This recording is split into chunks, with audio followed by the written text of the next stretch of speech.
കോഴിക്കോട് വടകരയിലെ Kadathanad labour society സാമ്പത്തിക തട്ടിപ്പുമായി ബന്ധപ്പെട്ട കേസിലെ ഒന്നാം പ്രതി റീന ജയരാജ് കീഴടങ്ങി. ഹൈക്കോടതി ജാമ്യാപേക്ഷ തള്ളിയതിന് പിന്നാലെയാണ് ക്രൈംബ്രാഞ്ച് ഓഫീസിലെത്തി കീഴടങ്ങിയത്.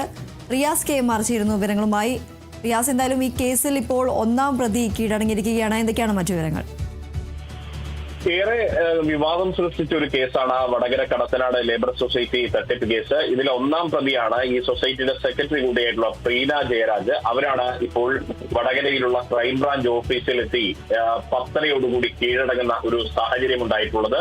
ഇവരുടെ മുൻകൂർ ജാമ്യാപേക്ഷ ഹൈക്കോടതി തള്ളിയിരുന്നു. അതിന് പിന്നാലെയാണ് റീന സ്കൂട്ടറിലെത്തി ഈ ക്രൈംബ്രാഞ്ച് ഓഫീസിലേക്ക് എത്തിയത്. ക്രൈംബ്രാഞ്ച് സംഘത്തെ സംബന്ധിച്ച് ഏറ്റവും ഗുണകരമായിട്ടുള്ള ഒരു കീഴടങ്ങൽ കൂടിയാണ് ഇത്. കാരണം ഇന്നലെയാണ് രണ്ട് പ്രതികളെ ഇവർക്ക് ഈ കസ്റ്റഡിയിൽ ക്രൈംബ്രാഞ്ചിന്റെ കസ്റ്റഡിയിൽ ലഭിച്ചത്. അതായത് മുഖ്യ പ്രതിയായിട്ടുള്ള 2-3 പ്രതികളായിട്ടുള്ള പ്രധാന പ്രതി റിനീഷ്, ഒപ്പം തന്നെ DCC മുൻ സെക്രട്ടറി ആയിട്ടുള്ള സുധീർ കുമാർ എന്നിവരെയാണ് ക്രൈംബ്രാഞ്ചിന്റെ കസ്റ്റഡിയിൽ ലഭിച്ചിട്ടുള്ളത്. ഇന്നലെ ലഭിച്ചത്. അതിൽ റിനീഷിനെ 4 ദിവസത്തേക്കും സുധീർ കുമാറിനെ 3 ദിവസത്തേക്കുമായിരുന്നു ലഭിച്ചത്. ഇവരെ ഇന്ന് ഒരുമിച്ചിരുത്തി ചോദ്യം ചെയ്യാനായിരുന്നു ക്രൈംബ്രാഞ്ച് സംഘം ലക്ഷ്യമിട്ടിരുന്നത്. അതിനിടെയാണ് ഈ റീന ജയരാജ് കീഴടങ്ങുന്ന ഒരു സാഹചര്യം ഉണ്ടായിട്ടുള്ളത്. ഇനിയിപ്പോൾ ക്രൈംബ്രാഞ്ചിനെ സംബന്ധിച്ച് ഈ 3 പ്രതികളെയും ഒരുമിച്ചിരുന്ന് ചോദ്യം ചെയ്യുക, അങ്ങനെ സാമ്പത്തിക തട്ടിപ്പിന്റെ കൂടുതൽ ഉറവിടങ്ങൾ കൊണ്ടുവരിക, അങ്ങനെ കൂടുതൽ ഇതിന്റെ വ്യാപ്തി എത്രമാത്രം ഉണ്ട് എന്ന് കണ്ടെത്തുക. 2025 ഡിസംബർ 8-നാണ് വടകര പോലീസിൽ ഇത് സംബന്ധിച്ച പരാതി സഹകരണ വകുപ്പ് നൽകുന്നത്. അതിനു മുൻപ് സഹകരണ സംഘം ഓഡിറ്റ് ജോയിന്റ് ഡയറക്ടർ കോഴിക്കോട് നടത്തിയ വിശദമായ അന്വേഷണത്തിലാണ് സൊസൈറ്റിയിൽ 2.16 കോടി രൂപയുടെ തട്ടിപ്പ് നടന്നതായി കണ്ടെത്തിയത്. മാത്രമല്ല, ഈ അടുത്തൊരു വയോധികൻ ഈ സുധീർ കുമാറിന്റെ വീടിന്റെ വരാന്തയിൽ തീ കൊളുത്തി മരിക്കുന്ന ഒരു സാഹചര്യവും, തട്ടിപ്പിനിരയായ വയോധികൻ തീ കൊളുത്തി മരിക്കുന്ന സാഹചര്യവും ഉണ്ടായിരുന്നു. അതിലേക്കൊക്കെ വഴിതെളിച്ച ഒരു തട്ടിപ്പ് കേസിലാണ് ഇപ്പോൾ ഒന്നാം പ്രതിയായിട്ടുള്ള സൊസൈറ്റി സെക്രട്ടറി ആയിരുന്ന റീന ജയരാജ് കീഴടങ്ങിയിരിക്കുന്നത്. ശരി, എന്നാലും വടകരയിലെ കടത്തനാട് ലേബർ സൊസൈറ്റി സാമ്പത്തിക തട്ടിപ്പുമായി ബന്ധപ്പെട്ട കേസിലെ ഒന്നാം പ്രതിയാണ് ഇപ്പോൾ കീഴടങ്ങിയിരിക്കുന്നത്. ഹൈക്കോടതി ജാമ്യാപേക്ഷ തള്ളിയതിന് പിന്നാലെയാണ് റീന ജയരാജ് ക്രൈംബ്രാഞ്ച് ഓഫീസിലെത്തി കീഴടങ്ങിയത്. റിയാസ് കെ ആണ് വിവരങ്ങൾ നൽകിയത്.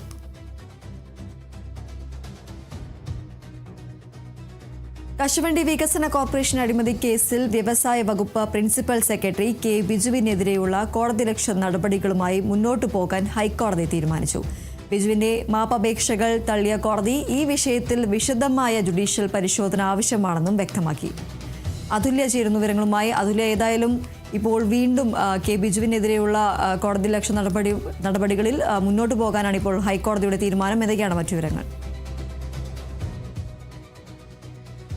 ദീപ്തി, ഈ കശുവണ്ടി വികസന കോർപ്പറേഷൻ അഴിമതി കേസിനോടനുബന്ധിച്ച് അതിലെ പ്രതികൾക്ക് വിചാരണയ്ക്ക് അനുമതി നൽകിക്കൊണ്ട് പുറപ്പെടുവിച്ച ഉത്തരവിനെ തുടർന്നാണ് ഈ പ്രശ്നങ്ങളുടെ എല്ലാം തുടക്കം എന്ന് പറയുന്നത്.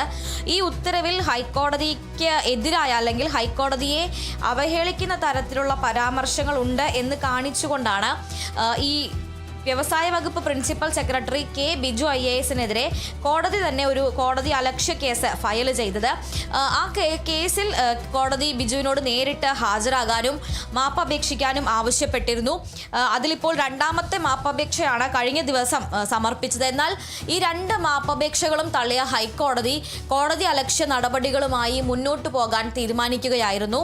17 വർഷത്തെ സർവീസ് ഉള്ള ഒരു ഉദ്യോഗസ്ഥനാണ് കെ ബിജു IAS. അപ്പോൾ ഇത്ര ദീർഘകാലം, അതായത് ഏതാണ്ട് 2 പതിറ്റാണ്ടോളം സർവീസുള്ള പ്രവൃത്തി പരിചയമുള്ള ഒരു ഉദ്യോഗസ്ഥനിൽ നിന്ന് ഇതല്ല പ്രതീക്ഷിക്കുന്നത് എന്നതാണ് കോടതി വ്യക്തമാക്കിയത്. ഈ 2 മാപ്പപേക്ഷകളും തള്ളിക്കൊണ്ട് തന്നെ കോടതി ഈ കാര്യത്തിൽ വിശദമായ ജുഡീഷ്യൽ പരിശോധന നടത്തണം എന്നും പറഞ്ഞു. അതുകൊണ്ട് തന്നെയാണ് ഈ കേസുമായി ഇപ്പോൾ കോടതി മുന്നോട്ട് പോകാൻ തീരുമാനിച്ചത്. നമുക്കറിയാം, ഇതിൽ INTUC നേതാവായിട്ടുള്ള R ചന്ദ്രശേഖരനും അതുപോലെ തന്നെ KS രതീഷിനും എതിരെ പ്രോസിക്യൂഷന് അനുമതി നൽകിക്കൊണ്ട് കെ ബിജു IAS പുറപ്പെടുവിച്ച ഉത്തരവിൽ ഹൈക്കോടതിയുടെ സമ്മർദ്ദം മൂലം അല്ലെങ്കിൽ ഹൈക്കോടതിയുടെ നിർബന്ധം മൂലമാണ് ഈ ഉത്തരവ് പുറപ്പെടുവിക്കുന്നതെന്നും ഉത്തരവിനെതിരെ അപ്പീൽ നൽകാനുള്ള പ്രതികളുടെ അവകാശം നിലനിർത്തിക്കൊണ്ടാണ് പ്രോസിക്യൂഷൻ അനുമതി നൽകുന്നത് എന്നും അടക്കമുള്ള പരാമർശങ്ങൾ ഉണ്ടായിരുന്നു. ഈ പരാമർശങ്ങളാണ് കോടതിയെ ചൊടിപ്പിച്ചത്. അതോടൊപ്പം തന്നെ ഈ ഉത്തരവ് കോടതി കോടതിയിൽ സമർപ്പിക്കുന്നതിന് മുൻപ് സർക്കാർ ഈ ഉത്തരവ് തയ്യാറാക്കിയപ്പോൾ തന്നെ അത് പ്രതികളിൽ ഒരാളായ ചന്ദ്രശേഖരന് ലഭിക്കുകയും അയാൾ ആ ഉത്തരവ് ഉയർത്തിപ്പിടിച്ചുകൊണ്ട്, അതായത് കോടതിയിൽ സമർപ്പിച്ചിട്ട് പോലുമില്ലാത്ത ഉത്തരവ് ഉയർത്തിപ്പിടിച്ചുകൊണ്ട് വാർത്താ സമ്മേളനം നടത്തുകയും ചെയ്തത് കോടതിയെ വല്ലാതെ തന്നെ പ്രകോപിപ്പിച്ചിരുന്നു. ഇതിന്റെ ഭാഗമായാണ് കോടതി അലക്ഷ്യ കേസ് എടുത്തത്. ജനങ്ങളെ സേവിക്കേണ്ട ഉദ്യോഗസ്ഥർ സർക്കാരിന്റെ ആയുധമാകരുത്. എങ്ങനെയാണ് ഇത്തരത്തിലൊരു ഉത്തരവ് പുറപ്പെടുവിക്കാൻ കഴിയുന്നത്? പ്രതിക്ക് വേണ്ടിയാണോ നിങ്ങൾ പ്രവർത്തിക്കുന്നത്? അല്ലെങ്കിൽ പ്രതി എഴുതി തയ്യാറാക്കി തന്ന ഉത്തരവിൽ നിങ്ങൾ ഒപ്പിടുക മാത്രമാണോ ചെയ്തത് എന്നിങ്ങനെ രൂക്ഷമായ ഭാഷയിൽ തന്നെയാണ് കോടതി ശകാരിച്ചത്. അതിനുശേഷം കെ ബിജു മാപ്പപേക്ഷ എഴുതി നൽകിയിരുന്നു, സത്യവാങ്മൂലം നൽകിയിരുന്നു. എന്നാൽ ആ സത്യവാങ്മൂലത്തിലെ ഒരു സാങ്കേതിക പിഴവ് ചൂണ്ടിക്കാട്ടി കോടതി അത് കഴിഞ്ഞ വെള്ളിയാഴ്ചയാണ് ആദ്യം ഈ മാപ്പപേക്ഷ സമർപ്പിച്ചത്. നിരുപാധികം മാപ്പ് അപേക്ഷിക്കുന്നുവെന്നും വിവാദമായ അല്ലെങ്കിൽ ഹൈക്കോടതിക്കെതിരായ പരാമർശങ്ങളെല്ലാം പിൻവലിക്കുന്നു എന്നും അദ്ദേഹം വ്യക്തമാക്കി തന്നെ മാപ്പപേക്ഷ നൽകിയിരുന്നു. എന്നാൽ അതിലെ ഒരു സാങ്കേതികമായിട്ടുള്ള പിഴവ് ചൂണ്ടിക്കാണിച്ച് കോടതി ഈ മാപ്പപേക്ഷ തള്ളുകയായിരുന്നു. വീണ്ടും മാപ്പപേക്ഷ നൽകാൻ നിർദ്ദേശിച്ചു. അതിനെ തുടർന്ന് ഇന്നലെയാണ് കെ ബിജു വീണ്ടും മാപ്പപേക്ഷ നൽകിയത്. ഇത്തരത്തിൽ പിഴവ് സമ്മതിക്കുന്നു, അതുപോലെ തന്നെ പ്രഥമ ദൃഷ്ട്യാ കേസ് ഉണ്ടെന്ന് ബോധ്യപ്പെട്ടു, വിശദമായി പരിശോധിച്ച വസ്തുതകൾ പരിശോധിച്ച് വീണ്ടും ഉത്തരവിറക്കിയിട്ടുണ്ട് എന്നെല്ലാം രണ്ടാമത് സമർപ്പിച്ച മാപ്പപേക്ഷയിലും പറഞ്ഞിരുന്നു. എന്നാൽ ഇപ്പോൾ ആ രണ്ടാമത്തെ മാപ്പപേക്ഷയും കോടതി തള്ളിയിരിക്കുകയാണ്. കേസിൽ വിശദമായ ജുഡീഷ്യൽ പരിശോധന തന്നെ വേണം എന്നുള്ളതാണ് കോടതി പറയുന്നത്. കാരണം ഇത് വിഷയം അതീവ ഗൗരവമുള്ളതാണ്. അതിനെ ലളിതമായി കണ്ട് മാപ്പ് അപേക്ഷ സ്വീകരിച്ച് തള്ളിക്കളയാനാകില്ല. എന്തെങ്കിലും പറഞ്ഞിട്ട് പിന്നീട് മാപ്പ് അപേക്ഷിച്ചാൽ മതിയോ എന്നതായിരുന്നു കോടതിയുടെ ചോദ്യം. അതുകൊണ്ട് തന്നെ ഇത്തരത്തിലുള്ള പരാമർശങ്ങൾ അല്ലെങ്കിൽ ഇത്തരത്തിലുള്ള ചെയ്തികൾ അതിന് പ്രത്യാഘാതങ്ങൾ ഉണ്ടാകും എന്നത് അറിഞ്ഞിരിക്കേണ്ടതുണ്ട്. അപ്പോൾ ഇത്തരത്തിൽ മാപ്പപേക്ഷ എഴുതി വാങ്ങി അങ്ങനെ അങ്ങ് ലളിതമായി കണ്ട് അവസാനിപ്പിക്കാൻ കഴിയില്ല എന്നാണ് കോടതി നിരീക്ഷിച്ചിരിക്കുന്നത്. മാത്രമല്ല 17 വർഷത്തെ സർവീസുള്ള ഒരു ഉദ്യോഗസ്ഥൻ കോടതിയുടെ സമ്മർദ്ദം മൂലം കാര്യങ്ങൾ മനസ്സിലാക്കാതെ ഉത്തരവിറക്കി എന്ന് പറയുന്നത് ഗൗരവതരമാണ്. അത് ഉൾക്കൊള്ളാൻ സാധിക്കില്ല. കാരണം ഇത്ര നീണ്ട കാലം സർവീസുള്ള ഒരാൾക്ക് സ്വന്തമായി തീരുമാനങ്ങൾ എടുക്കാൻ കഴിയുന്നില്ല. സ്വന്തമായി കാര്യങ്ങൾ മനസ്സിലാക്കാതെ മറ്റ് ബാഹ്യ സമ്മർദ്ദങ്ങൾക്ക് വഴങ്ങിയാണ് ഉത്തരവുകൾ ഇറക്കുന്നത് എന്ന് പറയുന്നത് അത് ഉൾക്കൊള്ളാൻ കഴിയില്ല എന്നാണ് കോടതി പറയുന്നത്. കോടതിയുടെ സമ്മർദ്ദത്തിന് വഴങ്ങി ഉത്തരവ് ഒപ്പിട്ടു എന്ന് പറയുന്ന ഒരാൾക്ക് മറ്റെന്തെല്ലാം സമ്മർദ്ദങ്ങൾക്ക് വഴങ്ങാം എന്നുള്ളതാണ് അവിടെ ഒരു ചോദ്യം. ആ ചോദ്യം തന്നെയാണ് കോടതിയും ഇതിലിപ്പോൾ പരോക്ഷമായി ഉന്നയിച്ചിരിക്കുന്നത്. ഇത്രയധികം സർവീസുള്ള മുതിർന്ന ഒരു IAS ഉദ്യോഗസ്ഥൻ ഇത്തരത്തിൽ സമ്മർദ്ദങ്ങൾക്ക് വഴങ്ങി കാര്യങ്ങൾ മനസ്സിലാക്കാതെ സ്വയം ഒരു ഉൾക്കൊള്ളലില്ലാതെ ഇത്തരത്തിലുള്ള ഉത്തരവുകൾ ഇറക്കുന്നു, കാര്യങ്ങൾ ചെയ്യുന്നു എന്നുള്ള വിശദീകരണം അതൊട്ടും തൃപ്തികരമല്ല എന്ന് തന്നെയാണ് കോടതി പറയുന്നത്. എന്തായാലും ഇത് അങ്ങനെ എളുപ്പത്തിൽ തള്ളിക്കളയാൻ സാധിക്കില്ല എന്ന് തന്നെയാണ് കോടതിയുടെ നിലപാട്. ജസ്റ്റിസ് A ബദറുദ്ദീൻ്റെ സിംഗിൾ ബെഞ്ചാണ് ഈ ഒരു വിഷയം പരിഗണിക്കുന്നത്. അതിലിപ്പോൾ ഈ കോടതി അലക്ഷ്യ കേസിൽ എന്തായാലും കെ ബിജുവിൻ്റെ രണ്ടാമത് പുതുക്കി നൽകിയ തെറ്റുകൾ തിരുത്തിക്കൊണ്ട് നൽകിയ മാപ്പപേക്ഷയും കോടതി തള്ളിയിരിക്കുകയാണ്. ഈ കോടതി അലക്ഷ്യ നടപടികൾ കെ ബിജു IASനെതിരായ കോടതി അലക്ഷ്യ നടപടികളുമായി കോടതി മുന്നോട്ട് പോകാൻ തന്നെയാണ് തീരുമാനിച്ചിരിക്കുന്നത്. അതിൽ വിശദമായൊരു ജുഡീഷ്യൽ പരിശോധന നടത്തും.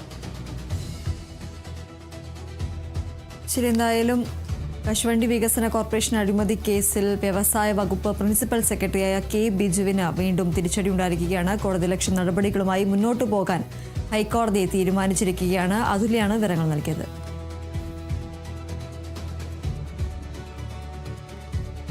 തെരഞ്ഞെടുപ്പ് ഫണ്ട് തട്ടിപ്പുമായി ബന്ധപ്പെട്ട് BJPക്കുള്ളിൽ കൂടുതൽ ആരോപണങ്ങൾ. തിരുവനന്തപുരം, തൃശൂർ, ഇടുക്കി തുടങ്ങിയ ജില്ലകളിലാണ് പ്രധാനമായും ഫണ്ട് തട്ടിപ്പ് ആരോപണം ഉയർന്നിരിക്കുന്നത്. വാഹനങ്ങൾ വാടകയ്ക്ക് എടുത്തതിൽ വ്യാജ ബില്ലുകൾ സമർപ്പിച്ചതും പ്രധാനമന്ത്രിയുടെ തിരുവനന്തപുരത്തെ റോഡ് ഷോയോടനുബന്ധിച്ച് കട്ടൌട്ടുകൾ സ്ഥാപിച്ചതുമായി ബന്ധപ്പെട്ട് പണം വെട്ടിച്ചതും ഉൾപ്പെടെയുള്ള ഗുരുതരമായ വിവരങ്ങളും കഴിഞ്ഞ ദിവസങ്ങളിൽ പുറത്തു വന്നിരുന്നു. കേന്ദ്ര നേതാക്കളുടെ യാത്രയ്ക്കായി ഹെലികോപ്റ്ററുകൾ വാടകയ്ക്കെടുത്തതിലും തട്ടിപ്പ് നടന്നിട്ടുണ്ട് എന്നതാണ് വിവരം. ഫണ്ട് തട്ടിപ്പുമായി ബന്ധപ്പെട്ട് BJP ദേശീയ ഓർഗനൈസിംഗ് സെക്രട്ടറി BL സന്തോഷിന് പാർട്ടിക്കുള്ളിലെ ഒരു ഭാരവാഹി അയച്ച കത്ത് പുറത്തായി.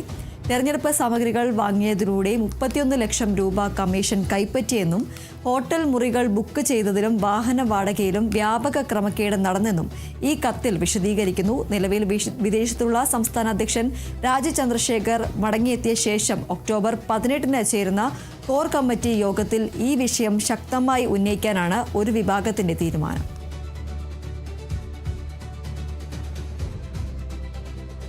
ആലപ്പുഴ വലിയ ചുടുകാട്ടിൽ മുൻ മുഖ്യമന്ത്രി VS അച്യുതാനന്ദനൊപ്പം CPI നേതാവ് TV തോമസിനും സ്മാരകം ഉയരും.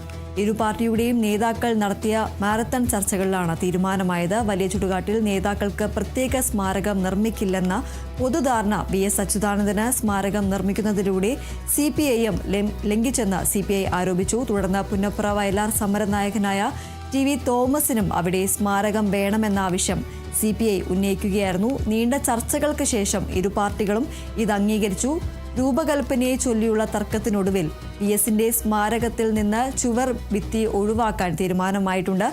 ഈ മാസം 21 നടക്കുന്ന VS അനുസ്മരണ മുൻ മുഖ്യമന്ത്രി പിണറായി വിജയൻ ഉദ്ഘാടനം ചെയ്യും. അതിന് മുന്നോടിയായി TV തോമസിന്റെ സ്മാരകവും പൂർത്തിയാകും. കൂടാതെ സംസ്ഥാന സർക്കാരിനെ കാത്തു നിൽക്കാതെ VSന്റെ പേരിൽ തിരുവനന്തപുരത്തോ ആലപ്പുഴയിലോ പഠന ഗവേഷണ കേന്ദ്രം ആരംഭിക്കാനും CPIM തീരുമാനിച്ചിട്ടുണ്ട്.